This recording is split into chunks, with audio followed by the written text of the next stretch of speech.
Ayun, good morning. So, happy Tuesday sa inyong lahat. April 13 pa lang ngayon. May feature na naman tayo dito sa malapit sa amin sa Maynilad. So, tara, pasyalan natin yung bagong trail dun sa may Baywalk. Kumusta naman kayong lahat? So, sana okay pa kayo. Alam ko na lift na yung ECQ dyan sa Metro Manila. So, alam ko pwede na kayong mag-ride.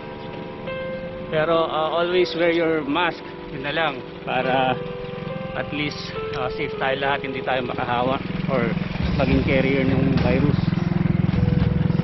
So ito, papunta ako kina Nico kasi late na naman siya atang nagising. So susunduin ko na siya this time. Ilang beses na akong nadadali nito laging late. Minsan nag-organize, wala siya. Diba, Cyrus? So nandito tayo sa may barangay Namolan. So isa ito sa mga lugar dito sa Lingayen na maraming palaisdaan. So almost lahat dito may mga ganyan, fish cages, fish pond.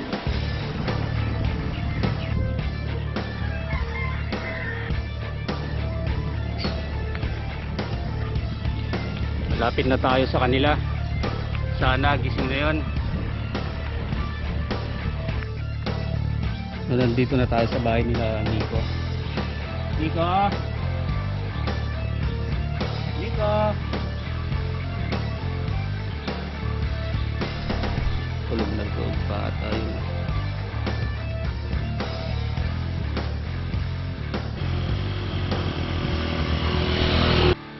A few inches later. It was at this moment he knew. He fucked up. Ayun, wala si Nico. Hindi natin magising. So, magsasolo tayo. Talagang mahimbing ata yung tulog niya. Ayun mga kaibigan, tulog si Nico. Confirm. Malapit lang yung pupuntahan natin. Sarap.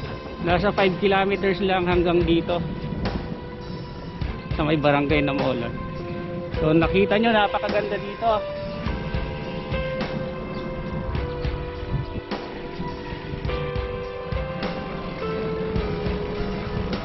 Pakarami talagang palaisdaan.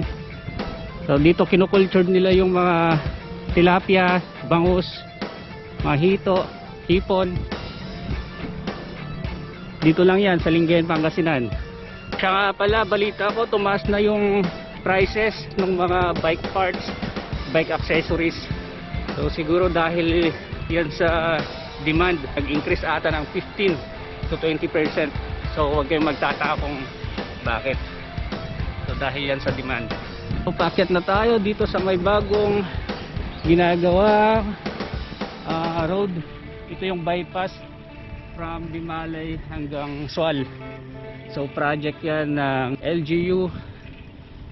So dito papakita ko saglit.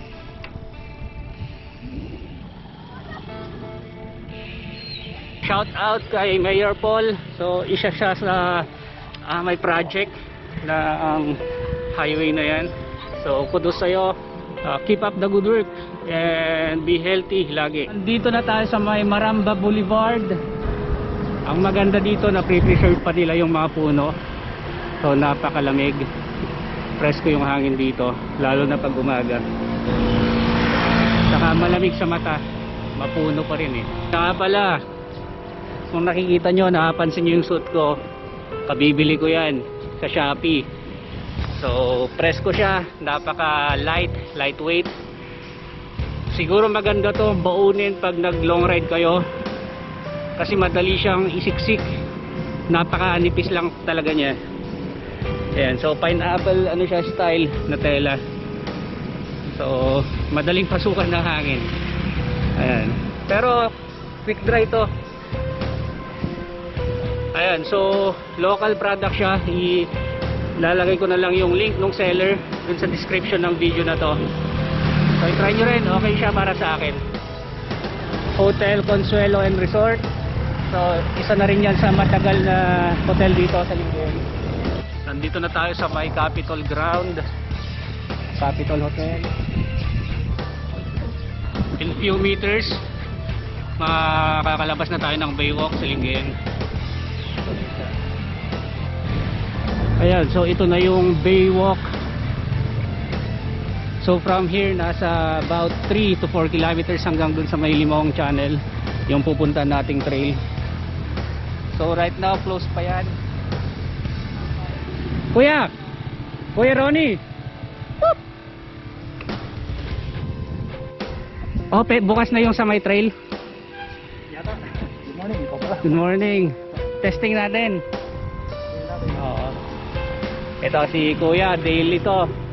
Nagma-mountain bike lagi dito, walang mintis. Yan, so bumati na lang kayo, Kuya. Good morning. Mga kapadyat, Yan, tsaka Bimali si Kuya. papunta kami ng Limahong. Limahong Channel, so papasama tayo sa kanya. Wala, si Nico tulog eh.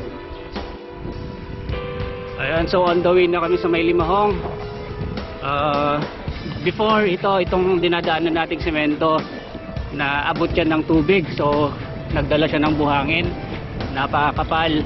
So I think mga last month lang to na linisan, or kusa na lang siyang nalinisan, kasi every time nalilinisan nila, bumabalik ulit yung buhangin pag nagkaka-high tide. So ngayon lang ulit ako nadalaw dito, so sementado na rin ulit. Ayos. Ayan si Chris, isipan yan. Sir Chris, good morning. Ayan, si Chris yun. Isa sa mga dyan, vendor. So ito na yung El Puerto Marina. Matagal na yan dyan, wala pa tong Baywalk na to, andyan dyan na yan. So ito yung usual routine ng mga fisherman dyan. Yan yung tinatawag namin kalukor, or hinihila nila yung net para makuha yung isda. So umagang umaga, madaling araw, nandun na yung mga yun.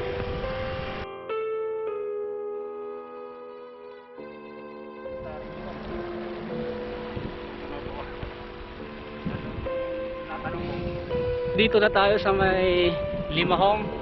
So ito na yung DK.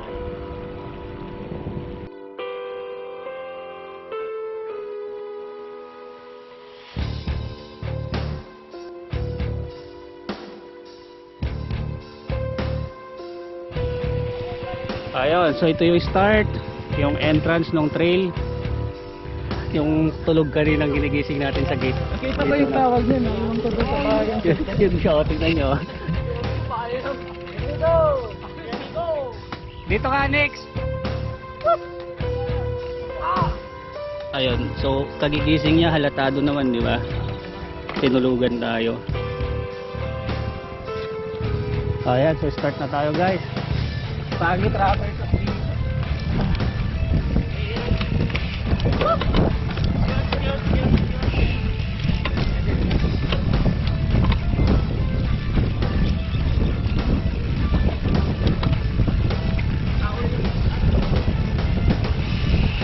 ayun lang, maraming loose, sand, madulas yung buhangin. Makakato 1.1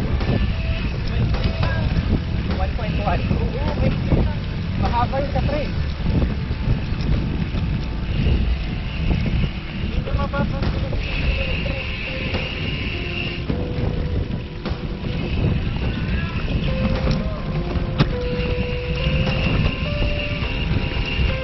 Ayun, mapunik na.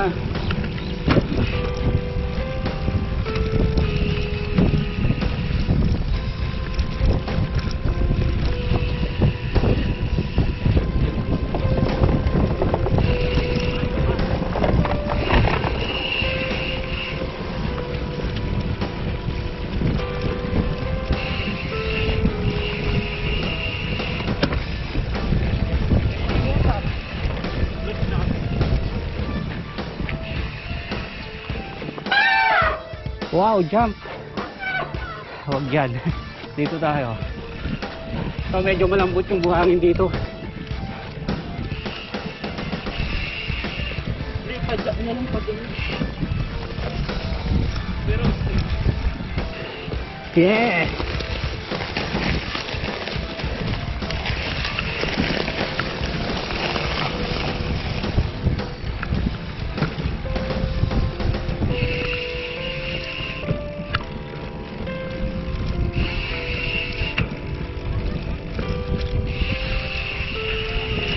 ito, sinalubong din kanina.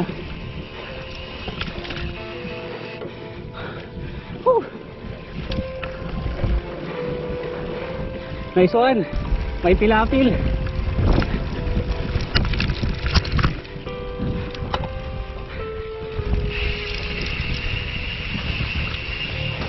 Ito, delicate.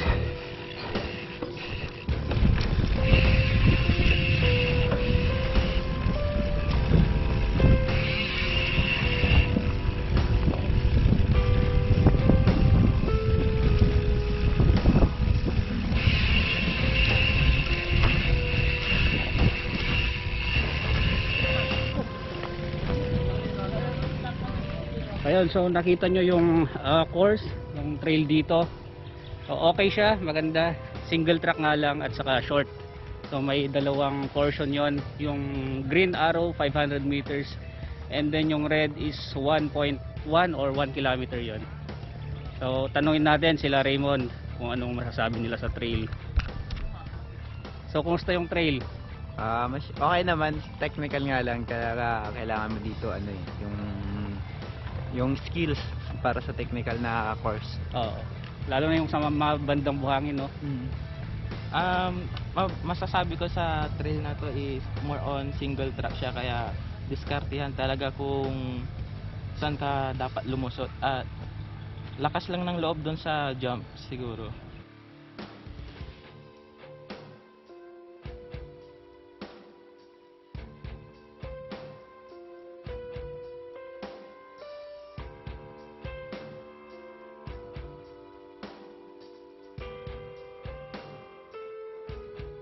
Ayun guys, so minalas tayo.